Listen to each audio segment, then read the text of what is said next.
Chers compatriotes, mesdames et messieurs, le conflit armé en République démocratique du Congo est caractérisé par sa forte dimension internationale avec l'intervention directe du Rwanda, de l'Ouganda et du Burundi et l'implication des pays de la SADC et de l'EAC. En outre, de puissances étrangères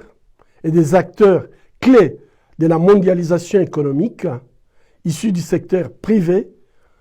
ont des intérêts stratégiques pour les minerais critiques présents dans les sous-sols congolais, notamment dans le cadre de la transition numérique et énergétique, mais aussi dans les industries de la défense et du spatial. Ainsi, les efforts à déployer pour parvenir à une solution durable à la grave crise multidimensionnelle que traverse la République démocratique du Congo devront également avoir une forte dimension internationale. Toute tentative de réduire le conflit en cours dans l'est de la République démocratique du Congo à un conflit interne en optant pour des négociations directes du gouvernement congolais avec le M23 constituerait une erreur de diagnostic majeure. Une telle approche,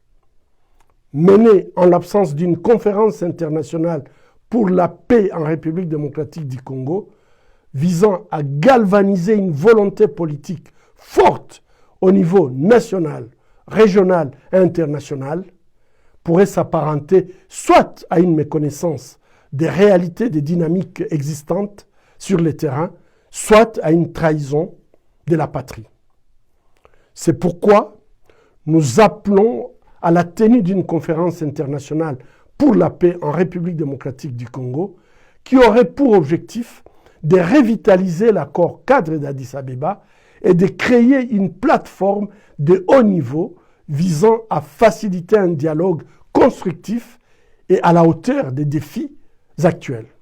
Cette conférence permettrait d'aboutir à une feuille de route concertée définissant des actions concrètes au niveau national, régional et international. Elle offrirait également l'occasion de mobiliser le moyen nécessaire pour sortir de la crise actuelle et jeter les bases d'un projet de paix durable en République démocratique du Congo dans le cadre du pacte social pour la paix promis sous l'égide de la CENCO et de l'ECC. De plus, les différents mécanismes de suivi de l'accord cadre d'Addis Abeba mis en place pour garantir une mise en œuvre effective et de bonne foi des engagements de toutes les parties devront être revitalisés avec le soutien des pays et des institutions partenaires de la RDC, notamment les co-garants de l'accord cadre d'Addis Abeba. Dans l'intervalle, les pressions internationales devront s'accentuer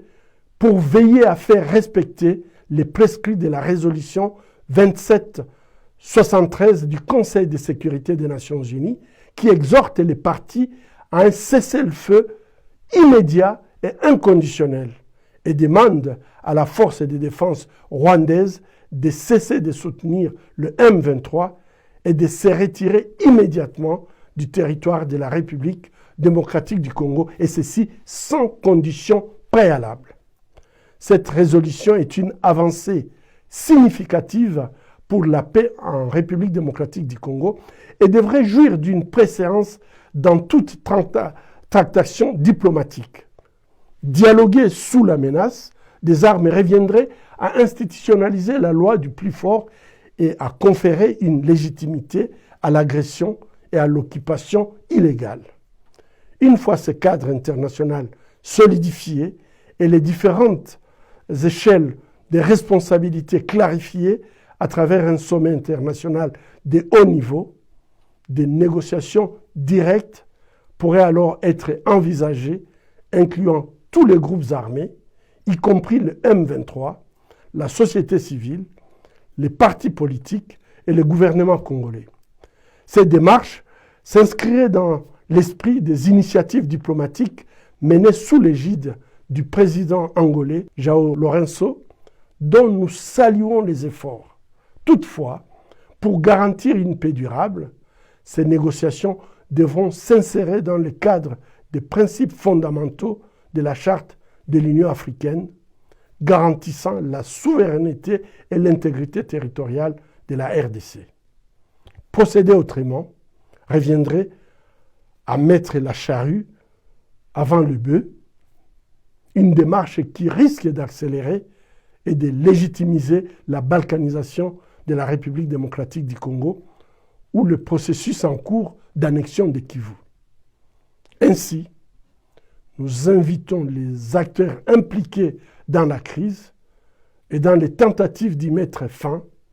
d'éviter la répétition des erreurs du passé pour ne plus léguer aux générations futures des compromissions qui hypothéqueront une fois de plus à la nation congolaise son droit à disposer d'elle-même et à vivre en paix. Je vous remercie.